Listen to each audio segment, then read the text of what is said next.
حضرات مرتبہ سورہ الحمد اور 3 مرتبہ سورہ اخلاص مرحومہ مغفورہ قیصری بنت امیر حسن صاحب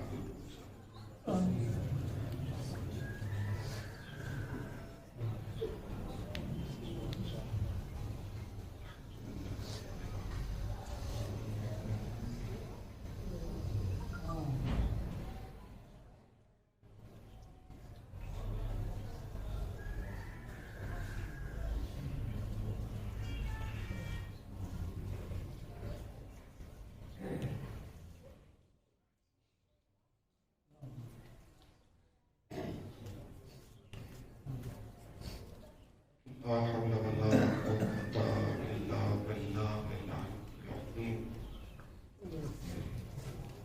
أعوذ بالله من الشيطان اللعين الرجيم. بسم الله الرحمن الرحيم.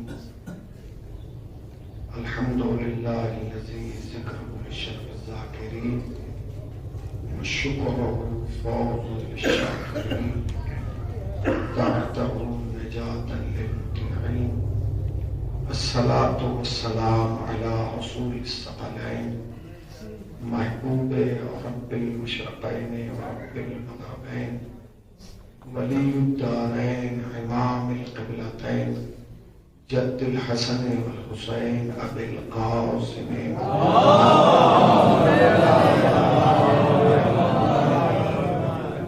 أما بعد فقد قال الله سبحانه تبارك وتعالى وقوله الحق. بسم الله الرحمن الرحيم. كل نفس ذائقة الموت. صلوات عليه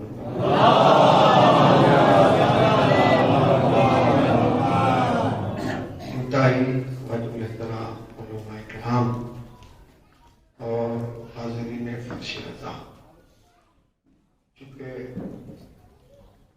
آذان میں تقریباً 30 سے 35 منٹ باقی، یہ ممکن نہیں ہے کہ 35 منٹ میں یا 30 منٹ کے اندر گفتگو کو شروع بھی کر دیا جائے اور ختم بھی کر دیا جائے.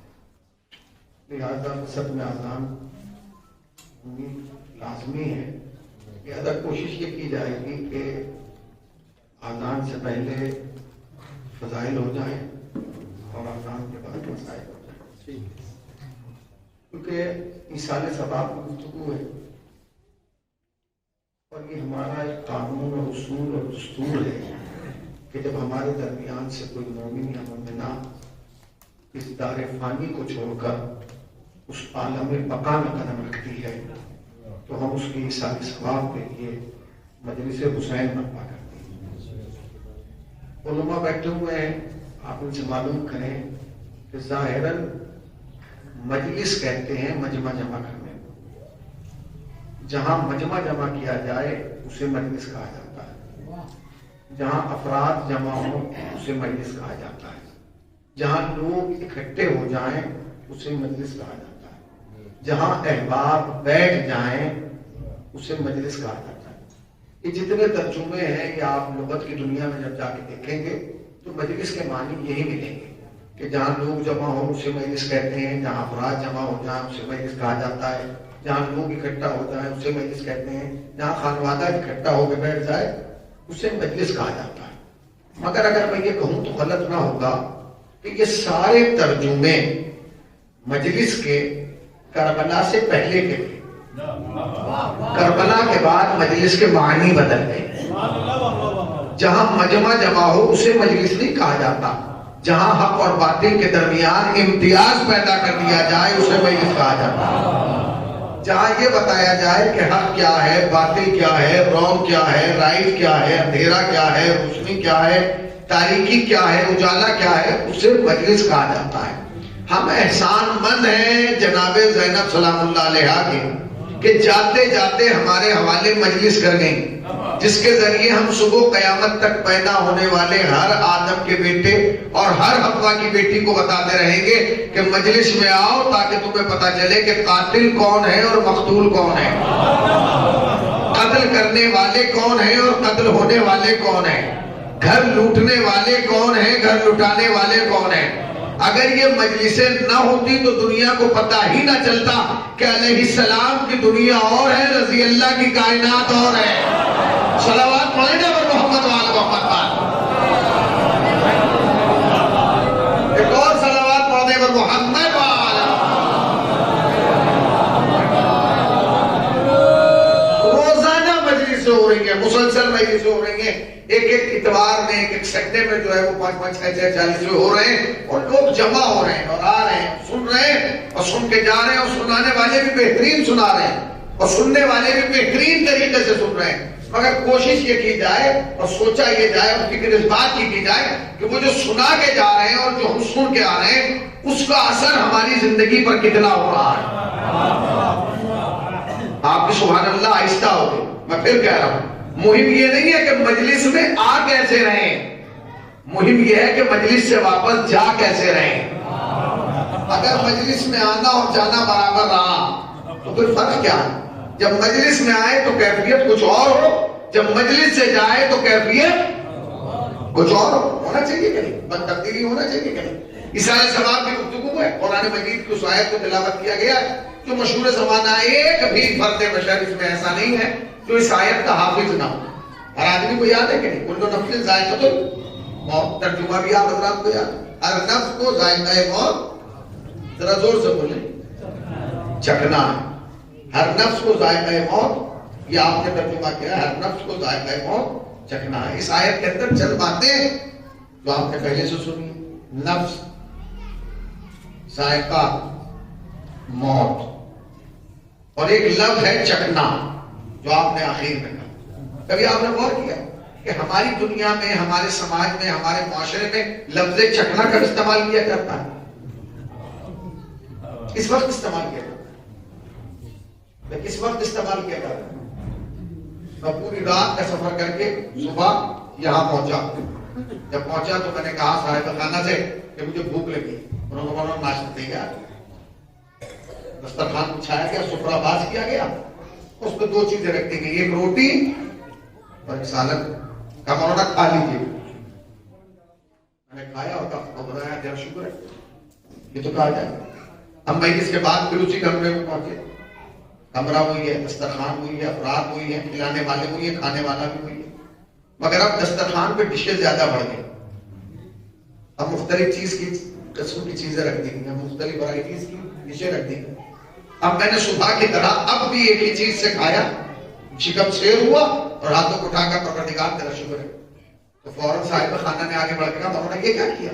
میں نے کہا میں تو کھا چکا ہوں، شکم سیر ہو چکا. اس نے کہا سب آپ ہی کے لیے تو بنایا گیا، میں کھا چکا. تو وہ استعمال کریں گے جملہ کہ مولانا ٹھیک ہے کھا چکے، اب کھانے کی بات نہیں ہے، تھوڑا تھوڑا چکھ لیجیے. غور ہی نہیں کیا. اگر جونپور تک یہ لفظ پہنچ جاتا تو اس کی آواز مجھ تک آ جاتی. غور کیا آپ نے؟ اس کا مطلب یہ ہے کہ جہاں ایک چیز ہوتی ہے وہاں لفظ چکھنا استعمال نہیں کیا جاتا. جہاں ورائٹیز بڑھتی چلی جاتی ہیں، جہاں قسمیں بڑھتی چلی جاتی ہیں، جہاں اقسام بڑھتے چلے جاتے ہیں، وہاں لفظ استعمال ہوتا ہے چکھنا. اب آپ کہہ رہے ہیں موت چکھ، بھائی کیا چکھنا ہے؟ اس کا مطلب یہ ہے کہ سفرہ حیات پر جو موت کی ڈشیں ہیں وہ ایک جیسی نہیں ہیں. غور کیا آپ نے؟ موت ایک قسم کی نہیں ہے. موت اچھی بھی ہے، موت بری بھی ہے. موت کی قسمیں ہیں، موت کی اقسام ہیں. علماء سے پوچھا گیا کہ موت کی کتنی قسمیں؟ ایک سلامات پڑھیں تو محمد والے محمد آپ کو کہا کیا ہے؟ ذرا سا یہ جگہ بھی خالی ہے، آپ اندر آ جائیے ذرا سا. اگر آپ لوگ اندر آ جائیں گے تو جو باہر آئے گا وہ باہر ہی بیٹھ جائے گا. ذرا اندر تشریف لائیے، ذرا بھائی ذرا سا بیٹھ جائے گا تو ادھر آ جائیے اندر. ایک اور صلوات پڑھیں تو محمد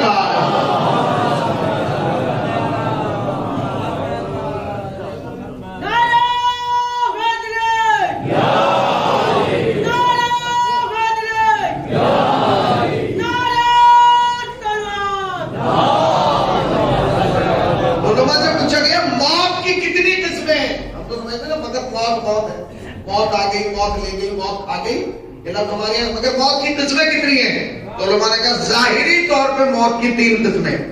ایک موت، ایک ہلاکت، ایک شہادت. موت، ہلاکت اور شہادت. موت کے لیے تو قرآن میں آیات ایک انبار ہے، تقریباً 145 مقامات میں جہاں لفظ موت آیا اور موت کا تذکرہ کیا گیا، موت سے ڈرایا گیا، سمجھایا گیا، بتایا گیا. موت، قرآن کہہ رہا ہے فتمنوا الموت ان کنتم صادقین، سچے ہو تو موت کی تمنا کرو. کون نہیں جانتا موت؟ اچھا کون ایسا ہے اس مجمع میں جو ہلاکت کو نہیں جانتا؟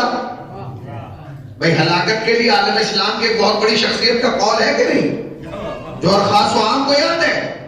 انہوں نے ایک بار نہیں بار بار کہا اگر علی نہ ہوتے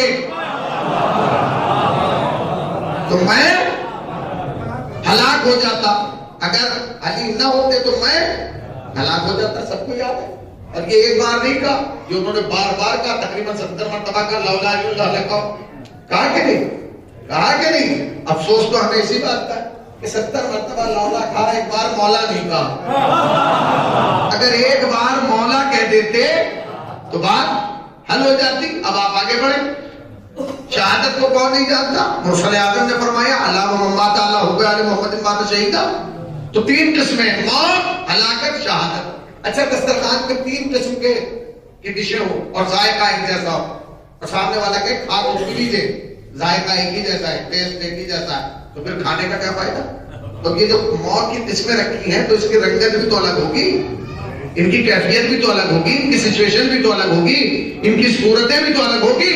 تو اب جواب دیا کہ موت کسے کہتے ہیں؟ تو علماء نے کہا موت کے معنی ہے مر جانا. سنتے رہیے گا، موت کے معنی ہے مر جانا. کہنے لگے واہ، یہ تو ہر آدمی جانتا ہے، بچہ بوڑھا جوان سب جانتے ہیں کہ موت کے معنی مر جانا ہے. تو کہنے لگے پھر ہلاکت کے معنی؟ بڑا خوبصورت جواب دیا. کہنے لگے ہلاکت کے معنی ہے مر کے مٹ جانا. زندہ باد حسینیوں، زندہ باد. ہلاکت کے معنی ہے مر کے مٹ جانا. پھر علماء سے پوچھا گیا شہادت کے معنی کیا ہے؟ عجیب جواب دیا. کہنے لگے شہادت کے معنی ہے مر کے جی جانا. صلوات پڑھیں نا محمد والے محمد پاک. ایک اور صلوات پڑھنے پر محمد پاک. مر جانا، مر کے مٹ جانا، مر کے جی جانا، زندہ ہو جانا. اب یہ بتائیے ہمیں کون سی موت آئی؟ ہمیں کون سی موت آئی؟ کون سی والی موت آئی؟ ذرا زور سے بولیے.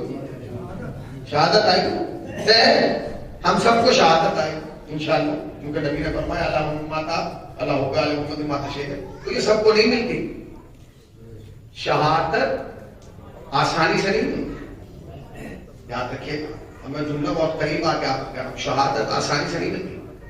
نام اسلامی رکھنے سے شہادت نہیں ملتی، خاندانی مسلمان ہونے سے شہادت نہیں ملتی، حسب نسب مسلمان ہونے سے شہادت نہیں ملتی. آپ کہیں گے دلیل کیا؟ میں پوچھ رہا ہوں، لوگ بیٹھے ہیں، یہ بتائیں گے آپ کو تو شہادت ملے گی اور وسیم کو کیا ملے گی؟ کیا ملے گا؟ کہنے کا مولانا اس نے زندگی میں اعلان کر دیا جب میں مر جاؤں تو میری چتا میں آگ لگا دینا. اس کا مطلب یہ کہ اسے اپنے اعمال پر یقین ہے کہ مجھے وہاں بھی جلنا ہے، مجھے یہاں بھی جلنا ہے. یہ جلنا ہے کہ نہیں؟ تو کیا موت 3 قسم کی، ہلاکت، شہادت اور موت. شہادت کے معنی کیا کریں گے؟ مر کے جی جانا. جو مر کے زندہ ہو اسے شہید کہا جاتا ہے. اچھا شہید کے لیے قرآن سے پوچھا گیا کہ شہادت کسے کہا جاتا ہے؟ تو قرآن نے بڑا صاف سا نظریہ پیش کیا، بالکل کلیئر. کیا کہا قرآن نے؟ کہا خبردار جو راہ خدا میں شہید ہو جائے انہیں مردہ گمان بھی نہ کرنا بلکہ وہ زندہ ہے، اور دلیل زندگی ہے کہ اپنے پروردگار سے رزق پا رہے ہیں. یہ قرآن کی آیت ہے، جا کے آپ دیکھ سکتے ہیں. خبردار جو راہ خدا میں شہید ہو جائے انہیں مردہ گمان بھی نہ کرنا بلکہ وہ زندہ ہے، اور دلیل زندگی یہ ہے کہ اپنے پروردگار سے رزق پا رہے ہیں. اس کا مطلب یہ ہے کہ قرآن کی نگاہ میں، ایک صلوات پڑھے ہوئے محمد والے. اس کا مطلب یہ ہے کہ قرآن کی نگاہ میں رزق پانے والا زندہ ہے. سنتے رہیے گا، قرآن کی نگاہ میں رزق پانے والا زندہ ہے. بھیا جب قرآن کی نگاہ میں رزق پانے والے زندہ ہیں تو جو رزق بانٹ رہے ہیں، جو رزق بانٹ رہے ہیں، کیا وہ زندہ نہیں ہو؟ نہیں زندہ. اچھا، ہمارے نظریے میں اور قرآن کے نظریے میں ایک فرق ہے. وہ فرق کیا؟ قرآن کہہ رہا ہے جو پائے وہ زندہ، ہم کہہ رہے ہیں جو دے وہ زندہ. قرآن کہہ رہا ہے جو پائے وہ زندہ، ہم کہہ رہے ہیں جو دے وہ زندہ. انتقال ہو گیا، فلاں صاحب کا اعلان ہو گیا کہ فلاں صاحب کا انتقال ہو گیا، تو ہم نے کہا یہ تو انتقال ہوا، یہ مرے تو نہیں، تو زندہ ہے. حدیث موجود ہے مرسل اعظم میں، جو بھی راہ خدا میں شہید ہو جائے تو زندہ ہے. اور پیغمبر نے گارنٹی لی ہے کہ جو بھی آل محمد کی محبت میں مرے گا تو کہنے لگے ان کا امتحان دے لو. امتحان کیسے لو؟ پتہ کیسے چلے گا کہ زندہ ہے کہ مرا؟ اب لوگ آگے جمع ہو گئے، درمیان میں ان کا جنازہ ہے. ایک صاحب نے آگے کہا، آگے بڑھ کے کہا بھائی میں پیاسا ہوں، ذرا پانی پلا دو. انہوں نے نہیں پلایا. دوسرے صاحب آگے بڑھ کے لگے میں بھوکا ہوں، کھانا دے دو. انہوں نے کھانا نہیں دیا. تیسرے صاحب آگے بڑھ کے لگے مسجد امام بارگاہ بن رہی ہے، ذرا چندہ دے دو. انہوں نے کچھ نہیں دیا. پانچویں صاحب آگے بڑھ کے لگے تمہارے سگے بھائی پہ پڑوسی نے حملہ کر دیا، کچھ کرو. وہ نہیں کر پائے. سارے سماج نے پیچھے ہٹ کے کہا کہ کنفرم مردہ ہے. تم نے کنفرم مردہ کیوں دے دیا؟ کہا اس لیے کیونکہ اگر زندہ ہوتا تو پانی پیاسے کو پانی پلا دیتا، بھوکے کو کھانا کھلا دیتا، مسجد امام بارگاہ کی مدد کو آ جاتا، اور کچھ نہ کرتا سگے بھائی کی تو مدد کو آتا. آپ نے غور کیا؟ اس کا مطلب یہ ہے کہ سماج کی نگاہ میں وہ زندہ ہے جو پیاسے کو پانی پلائے، بھوکے کو کھانا کھلائے، مسجد امام بارگاہ کی مدد کو آئے، سگے بھائی کی آواز پر لبیک کہے. ہر انسان اپنے گریبان میں جھانک کے دیکھے آیا وہ زندہ ہے کہ نہیں ہے. اگر وہ مدد کر رہا ہے تو وہ زندہ ہے، اور اگر وہ مدد نہیں کر رہا ہے تو پھر وہ مردہ ہے سماج کی نگاہ میں. اسلام نے کیا کہا؟ اسلام نے کہا جو دے لے وہ زندہ. ہم نے کیا کہا؟ جو دے وہ زندہ. تو کیا کیا جائے؟ طے کیسے ہو؟ یا رسول اللہ آپ کہہ رہے ہیں کہ زندہ ہے، پتہ کیسے چلے گا؟ رسول اللہ نے کہا تم اپنے فارمولے پہ دیکھ لو. ہم نے کہا ہمارا تو فارمولہ ہے کہ اگر یہ دے گا تو زندہ. رسول اللہ نے کہا اتنا زندہ بھی نہیں دے گا جتنا یہ دے گا. اب سنتے رہیے گا، اتنا زندہ بھی نہیں دے گا جتنا یہ دے گا. اور قریب آ کے تو رسول نے کہا سنو، اتنا تخت پر بیٹھنے والا نہیں دے گا جتنا تختے پہ لیٹنے والا دے گا. اتنا تمہیں تخت پہ بیٹھنے والا بھی نہیں دے گا جتنا تختے پہ لیٹنے والا دے گا. میں نے کہا کیا مطلب؟ ہم نے تو آج تک نہیں دیکھا کہ کوئی تختے پہ لیٹا اور اس کا ہاتھ جیب تک گیا اور اس نے کچھ نکال کے تمہیں دیا. رسول نے کہا یاد رکھو ہمیشہ جیب سے نہیں دیا جاتا، اور ہر دینے والا جب دیتا ہے تو ضروری نہیں کہ آنکھوں سے بھی نظر آ جائے. تو میں نے کہا دیا کیا؟ کہا سنو تم کہاں تھے جب انتقال ہوا؟ میں نے کہا ہم تو مظفر نگر میں تھے. انتقال کہاں ہوا؟ کہنے لگے جونپور میں. خبر کس کے ذریعے ملی؟ ہم نے کہا فون آیا کہ انتقال ہو گیا. تو کہنے لگے جب تم نے سنا کہ انتقال ہو گیا تو تم نے سب سے پہلے کیا کہا؟ میں نے کہا جیسے ہی ہم نے سنا تو فوراً کہا انا للہ و انا الیہ راجعون. تو کہنے لگے کہ کیا ہے؟ کسی شاعر کا مصرع؟ میں نے کہا نہیں شاعر کا مصرع نہیں، قرآن کی آیت ہے. تو کہنے لگے کیا تجھے نہیں پتا قرآن کی آیت کا مزاج کیا ہے؟ جو پڑھے اسے بھی ثواب، جو سنے اسے بھی ثواب، اور جس کے لیے پڑھا جائے. پتا کیا چلا؟ پتا یہ چلا کہ انتقال تو یہاں ہوا تھا، ثواب وہاں ملا.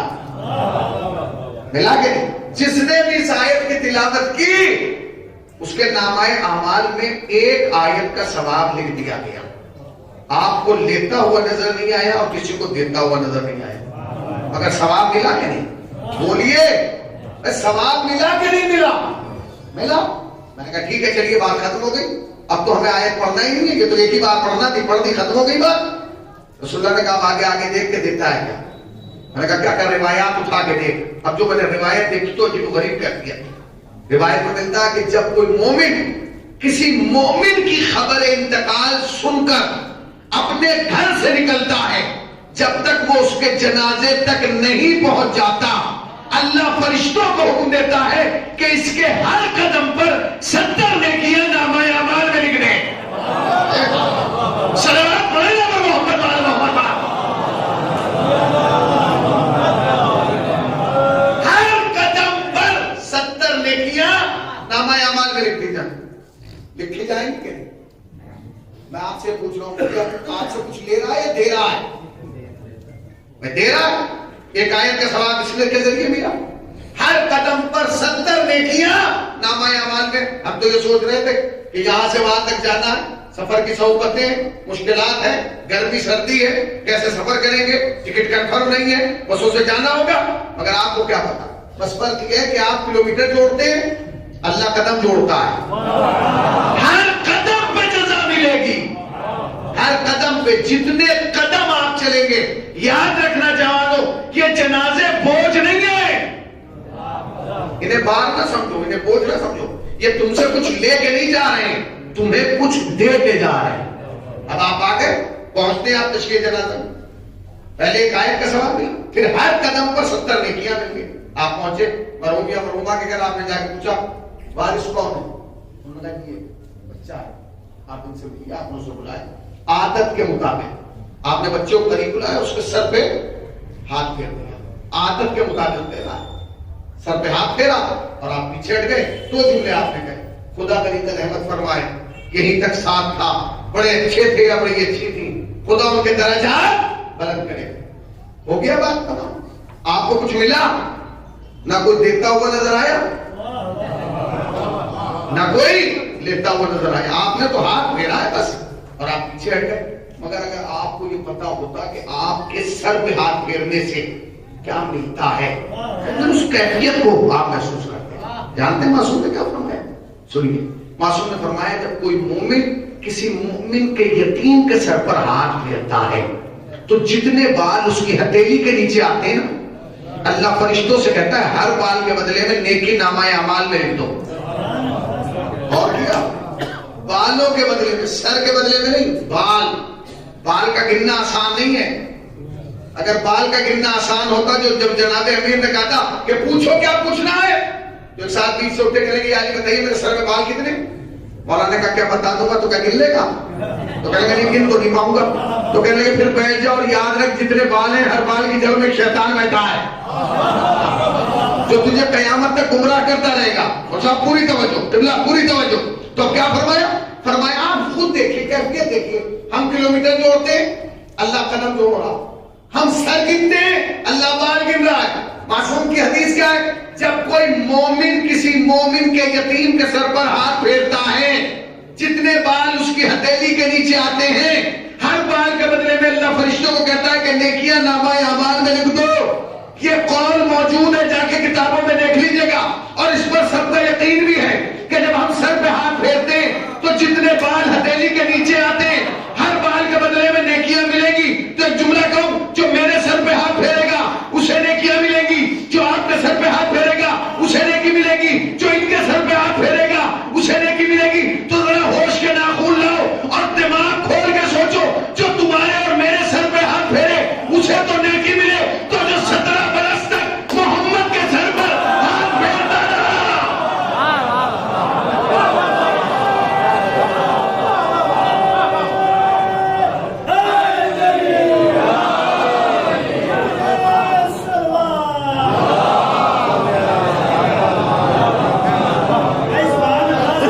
ایک بات اور عرض کر دوں، جب نعرہ لگے تو ہاتھ اٹھا کے جواب دیجیے۔ جانتے کیوں؟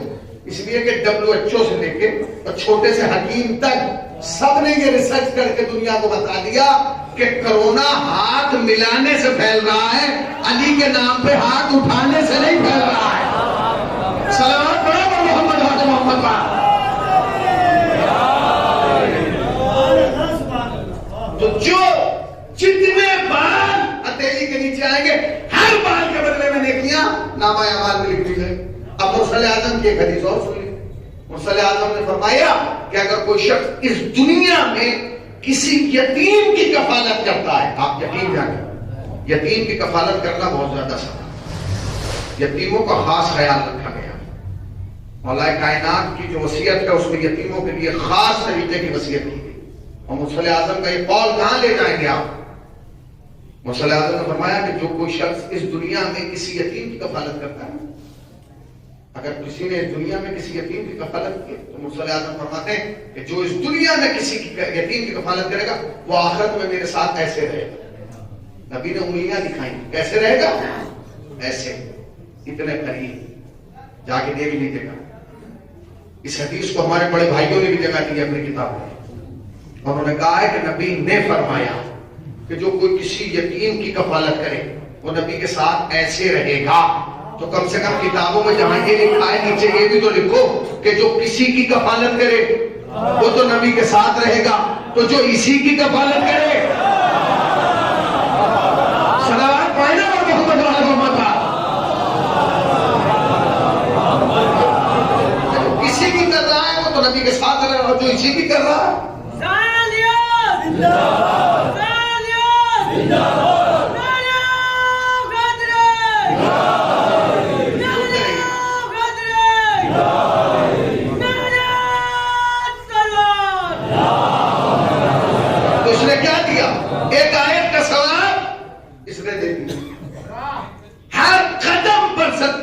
نامہ اعمال میں سر پہ ہاتھ پھیرو گے جتنے بار ہتھیلی کے نیچے آئیں گے ہر بار کے بدلے میں نیکیاں نامہ اعمال میں لکھی جائیں گے. اب آپ پہنچ گئے بڑا لمبا سفر کر کے جونپور پہنچے, آپ ان لوگوں سے پوچھا کیا بات ہے, کہیں بس تھوڑی سی تاخیر. کس بات کی تاخیر؟ کہنے کا سر جو نہلانے والے ہیں وہ بھی نہیں آئے. اچھا یہ بھی ایک بدقسمتی ہے, شہر چاہے جتنا بڑا ہو, محلہ چاہے جتنا بڑا ہو, خاندان چاہے جتنا بڑا ہو, قوم چاہے جتنی بڑی ہو, غسل میت دلانے والے دو چار ہی ہوتے ہیں. ابا کسی کا مرے فون انہیں کو کیا جاتا ہے, حضور آ جائیے ابا مر گئے, آ جائیے دادے ابا کا انتقال ہو گیا, آ جائیے فلاں کا, وہ بیچارے آ جاتے ہیں. اچھا شکر ادا کیجیے کہ انتقال جونپور میں ہوا جہاں وہ ہیں. اگر کسی ایسے شہر میں ہوتا جہاں کوئی ہوتا ہی نہ, آپ اور ابا ہوتے تو کیا بغیر غسل کے دفن کر کے آ جاتے؟ آ جاتے نہیں. اس کا مطلب یہ کہ یہ ان پر واجب نہیں خالی, یہ تو سب پر واجب ہے, مگر ان کے ساتھ ہمیں بھی سیکھنا چاہیے. اب وہ آ گئے, انہوں نے بیچاروں نے غسل دیا اور غسل دے کے جانے لگے. میں نے آج تک نہیں دیکھا, شاید جونپور میں ہو گئے تو وہ جانے لگے, مگر آج تک ہم نے نہیں دیکھا کہیں ہوا ہو. اگر یہاں ہو تو مجھے بتائیے. تو جب وہ جانے لگے تو والد نے قریب بلایا, کہا حضور آپ نے ابا کو غسل دیا گیا نہیں. وہ بیچارے آتے ہیں اور غسل دے کے چلے جاتے ہیں. آپ انہیں کچھ دیتے ہیں نہیں. اچھا آپ نے تو انہیں کچھ دیا نہیں, یہ خود اس پوزیشن میں نہیں ہے کہ دے دے. اب میرا آپ سے سوال ہے کہ جو نہلا کے جا رہا ہے احسان کس پہ ہے اس کا؟ آپ پہ ہے جسے نہلایا گیا ہے؟ بولیے, ارے بولیے کس پہ احسان ہے؟ میں کہوں آپ پہ. اور ہم پہ کیا احسان؟ ہم تو خود نہاتے ہیں, بالٹی ہم خود بھرتے ہیں, مگا ہم اٹھاتے ہیں, ڈالتے ہمیں, ہم پہ کیا احسان؟ احسان اس پہ جس کو نہلایا گیا ہے. اچھا یہ آپ طے کر چکے احسان اس پہ. بھیا آپ تو کچھ دے نہیں رہے, یہ کچھ دینے کی پوزیشن میں نہیں ہے. اچھا یہ کچھ دینے کی پوزیشن میں نہیں, یہ جائے گا اس کی بارگاہ میں, اسے یہ پسند نہیں ہے کہ کوئی کسی کا احسان لے کے آئے. بھائی اسے یہ پسند نہیں ہے کہ کوئی احسان لے کے آئے. پھر آپ دیں گے اپنی اوقات کے مطابق, وہ دے گا اپنے اختیار کے مطابق. آپ نے تو کچھ دیا نہیں غسل دلانے والے کو, اب وہ کیا دے گا؟ معصوم نے فرمایا جب کوئی مومن کسی مومن کی میت کو غسل دلانے میں مدد کرتا ہے تو جتنا پانی غسل میں خرچ کیا جاتا ہے اللہ کہتا ہے ہر پانی کے قطرے کے بدلے میں نیکیاں نامہ اعمال میں لکھ دو. ہر پانی کے قطرے کے بدلے میں. آپ یہ بتائیے کہ جب غسل دیا جاتا ہے تو کتنی بالٹی پانی خرچ کیا جاتا ہے؟ کہنے کا مولانا کم سے کم 7 سے 8. تو آپ یہ بتائیے کہ ایک بالٹی میں کتنا قطرہ آتا ہے؟ کہنے کا ہم بالٹی گن سکتے ہیں, قطرے تھوڑی. تو بات ختم ہو گئی. آپ کلومیٹر جوڑتے ہیں, اللہ قدم جوڑتا ہے. آپ سر گنتے ہیں, اللہ بال گنتا ہے. آپ بالٹیاں گنتے ہیں, اللہ خطرہ گنتا ہے. کیوں؟ کیونکہ اس نے تو قرآن میں کہہ دیا جو ذرہ برابر خیر کرے گا اس کی جزا ملے گی، جو ذرہ برابر شر کرے گا اس کی سزا ملے گی. آپ نے کچھ دیا نہیں، اس نے دے دیا اپنے اختیار کے مطابق. یہ بتائیے کہ یہ جو جانے والا ہے آپ سے لے کے جا رہا ہے یا دے کے جا رہا ہے؟ ایک آیت کا ثواب اس نے دلایا، ہر قدم پر 70 نیکیاں اس نے دلائی، ہر بال کے بدلے میں نیکیاں اس نے دلائی، ہر پانی کے قطرے کے بدلے میں نیکیاں اس نے دلائی. آپ نے کیا ہوا؟ کہ بس کفن تیار ہو رہا ہے، پہنائیں گے اور لے کے چلیں. اچھا وہ جو کفن پہنانے والا ہے اسے آپ نے کبھی کچھ دیا؟ نہیں دیا. اچھا آپ نے دیا نہیں، وہ دینے کی پوزیشن میں نہیں، پھر تو اللہ کو تو دینا. اسے کیا ملتا ہے؟ معصوم فرماتے ہیں کوئی ایسا کرتا ہے کہ کسی کے کفن پہنانے میں مدد کرتا ہے، کفن کاٹنے میں مدد کرتا ہے، اللہ فرشتوں کو حکم دیتا ہے اس کا نام الگ ڈائری میں لکھو. پروردگار کیوں؟ یاد رکھیے گا ضروری نہیں ہے کہ جو کفن پہنا کے آپ کے گھر والے آپ کو دفن کریں اسی کفن کو پہن کے آپ قبر سے باہر نکلیں. ضروری نہیں ہے. ہو سکتا ہے کہ بہترین کفن پہن کے جائیں اور ہو سکتا ہے بغیر کفن کے وہاں نکلیں. کیوں؟ کیونکہ جیسے اعمال ویسا ایگزٹ، جیسا بو کے جاؤ گے ویسے ہی وہاں نکالے جاؤ گے. مگر اگر تم نے کسی مردے کو کفن دینے میں مدد کی تو پھر اعمال چاہے جیسے ہوں لباس نہیں اتارا جائے. پروردگار اس کو اتار لے، اس کا نہ اتارنا. کہ کیوں؟ کہ جب یہ بندہ ہو کے میرے بندے کو لباس دے رہا ہے کیا مجھے گوارا ہوگا کہ میں خدا ہو کے اس سے لباس لے لوں؟ خدا ہو کے ہر چیز پر جزا ہے. یہ جنازے، یہ میتیں بوجھ نہیں ہے. یہ جانے والا تم سے لے کے نہیں جا رہا ہے، تمہیں دے کے جا رہا ہے. اگر تم کفن کاٹنے میں مدد کرو گے، یاد رکھیں کفن کاٹنے میں کبھی کبھی بڑے بڑے جھگڑے بھی ہو جاتے ہیں. ہمارے یہاں ہوا ابھی ایک چودھری صاحب کی اہلیہ کا انتقال ہو گیا، انہوں نے فون کیا جو کفن کاٹنے والا تھا، بھائی صاحب آئیے کفن کاٹیے. وہ آیا اور کفن کاٹ کے چلا گیا. سنیے ذرا کہ اب جو کفن کاٹ کے گیا تو ہمارے یہاں ہوتا ہے سویم، ایک دن رکتا ہے اگلے دن سویم ہوتا ہے. تو سویم سے پہلے انہوں نے اگلے دن پورے محلے کو امام بارگاہ میں جمع کر دیا. لوگوں نے کیا ہوا چودھری صاحب خیریت؟ سویم تو کل ہے. کہنے کہ اسے بلاؤ جس نے کفن کاٹا. اسے بلایا گیا، وہ آیا، اس نے کہا کیا بات ہے؟ تو چودھری صاحب بتائیے آگے ہے کیا بات ہے؟ کہنے کہ اس نے کفن نہیں کاٹا، میری ناک کاٹ لی. تو اس نے کہا ناک تو آپ کی جگہ. کہتا کیا؟ کہنے کہ جو اس نے ہماری اہلیہ کا کفن کاٹا اس میں کفن پورا کاٹا، روسری نہیں کاٹی، حجاب. تو لوگوں نے اس کی طرف دیکھا، کہیں کہ تم نے روسری کیوں نہیں کاٹی، حجاب کیوں نہیں کاٹا؟ لوگ سمجھے، کھڑا ہو کے کہے گا معاف کیجیے گا، معذرت خواہ ہوں، بھول گیا. وہ بات پکا تھا. اس نے کہا میں بھولا نہ، میں معافی مانگوں گا، میں نے جان بوجھ کے نہیں کاٹا. تو لوگوں نے اور حیرت بھری نگاہ سے دیکھا کہ جان بوجھ کے کیوں نہیں کاٹا؟ کہنے لگے بھابھی نے شہر میں 35 سال زندگی گزاری، کبھی ہم نے انہیں یہاں پہنے نہیں دیکھا. صلوات پڑھے نا محمد وعلى محمد.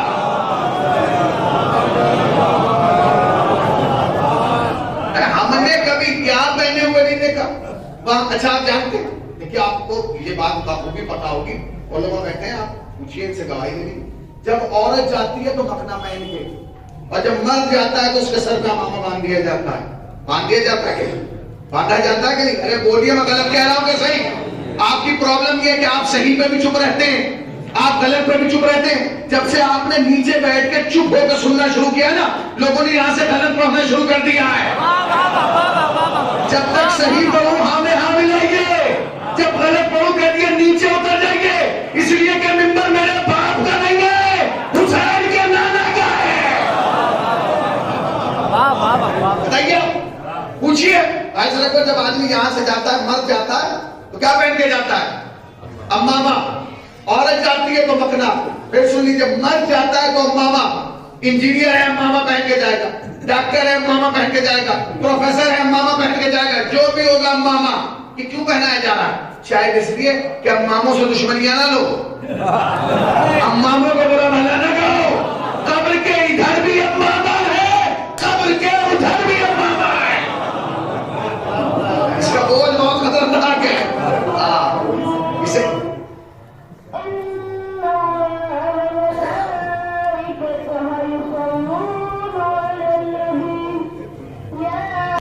صبح کی بھی سنیے، اب شام کی بھی سنیے، جونپور میں بھی سنیے، لکھنؤ میں بھی سنیے، جہاں جائیے گا آرام سنیے.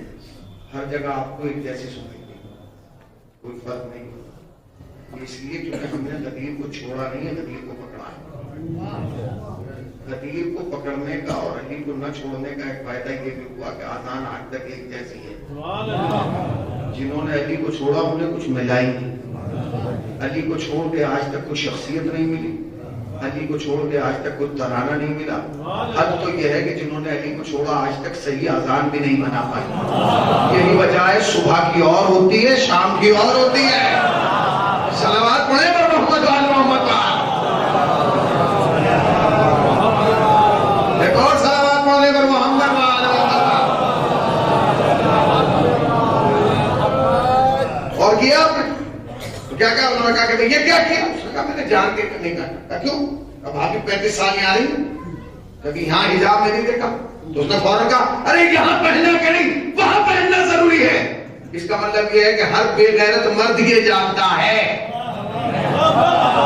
کہ یہاں پہننا ہے یا نہیں پہننا، وہاں پہننا ضروری ہے۔ یاد رکھو، یہاں کی دنیا اور ہے، وہاں کی دنیا اور ہے۔ ہر چیز پہ جزا نہیں ہوگی۔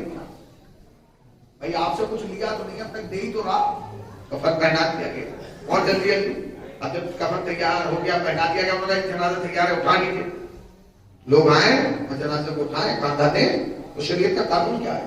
شریعت نے کہا کہ خالی بلڈ ریلیشن والے ہیں، چچا مرا ہے تو بھتیجے آئیں گے، دادا مرا ہے تو پوتے آئیں گے، نانا مرا ہے تو نواسے آئیں گے، ماموں مرا ہے تو بھانجے۔ نہیں، جتنے لوگ سماج میں آئے ہیں سب آئیں اور کاندھا دیں۔ شریعت نے یہ کیوں نہیں کہا کہ خالی آئیں اور عزیز اقربا آ گیا کاندھا کے؟ نہیں، جتنے ہیں سب آئیں۔ حتیٰ یہ ہے کہ اگر آپ کسی شہر سے گزر رہے ہو، کوئی جنازہ نظر آ جائے تو ادھر کے کم سے کم پیچھے چلیں۔ کیوں بھائی؟ اس کی کیوں رکھی گئی ہے؟ اس کی وجہ جانتے ہیں؟ اچھا، قانون شریعت نے ایسا بنایا کہ تھوڑی دیر جنازہ یہاں رکھنا ہے، کہ تھوڑی دیر یہاں رکھنا ہے۔ ہماری قوم میں بعض افراد ایسے ہوتے ہیں تو آ جاتے ہیں کھڑے میں، کب ہوگا دیکھا، بس ہو گیا، چلیے نکلنا بھائی، کاندھا دیکھتے چھوڑیے، ایسا ہے۔ یاد رکھیے گا، وہ آپ کے کاندھے دینے کا محتاج نہیں ہے۔ آپ اسے کاندھا دیں نہ دیں، وہ تو منزل تک پہنچ جائے گا، مگر جو آپ کو ملنا والا ہے وہ آپ کو نہیں مل پائے گا۔ مولانا یہ تو خود جا رہا ہے، مصیبت زدہ ہے، ہمیں کیا دے گا؟ آپ کو پتہ ہی نہیں کیا دے گا۔ آپ کو تو یہ بھی نہیں پتا تھا کہ غسل سے کیا ملے گا، آپ کو یہ بھی نہیں پتا تھا کفن سے کیا ملے گا، تو آپ کو یہ کیا پتا ہوگا کہ کاندھے سے کیا ملے گا؟ پوری توجہ جانتے کاندھے سے کیا ملتا ہے؟ چھٹے مولا سے پوچھا گیا کہ دونوں کاندھوں پہ جنازہ کیوں رکھا جاتا ہے؟ تھوڑی دیر یہاں، تھوڑی دیر یہاں، ورنہ شریعت یہ کہہ دیتی کہ یہ دے دیا تو یہ مت دینا، اور یہ دے دیا تو یہ مت دینا۔ شریعت نے کہا دونوں کاندھوں پہ رکھو، تھوڑی دیر یہاں، تھوڑی دیر یہاں۔ معصوم سے پوچھا گیا کیوں؟ تو مولا نے کہا یہ خالی کاندھے نہیں ہیں، یہ دو پوسٹیں ہیں، ایک یہاں بیٹھا ہے، ایک یہاں بیٹھا ہے۔ اچھائی کرو گے تو یہاں والا لکھے گا، برائی کرو گے تو یہاں والا لکھے گا، سچ بولو گے تو یہاں، عمل خیر کرو گے تو یہاں، صدقہ دو گے تو یہاں، یتیم پروری کرو گے تو یہاں، بزرگوں کا احترام کرو گے تو یہاں، پڑوسیوں کا حق ادا کرو گے تو یہاں، قرآن کی تلاوت کرو گے تو یہاں، زیارت عاشورہ پڑھو گے تو یہاں، کربلا کی زیارت کے لیے جاؤ گے تو یہاں، جھوٹ بولو گے تو یہ، غیبت کرو گے تو یہاں، ہر چیز لکھنے والے یہاں موجود ہیں۔ پتہ چلا جب ہم اس دنیا میں آئے تھے تو اللہ نے 2 CC کیمرے بھیجے تھے کہ تو کچھ بھی کر ان کی نگاہ میں رہے گا۔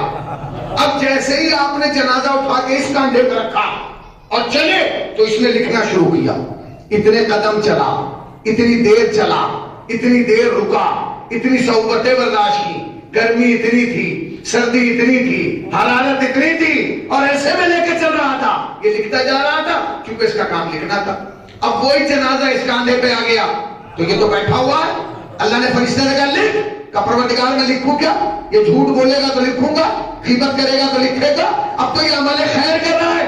آواز قدرت ہے سن، اگر لکھ نہیں سکتا تو خالی نہ بیٹھ، کہ پھر کیا کروں؟ کہ جو اب تک لکھا ہے وہ مٹانا شروع کر دے۔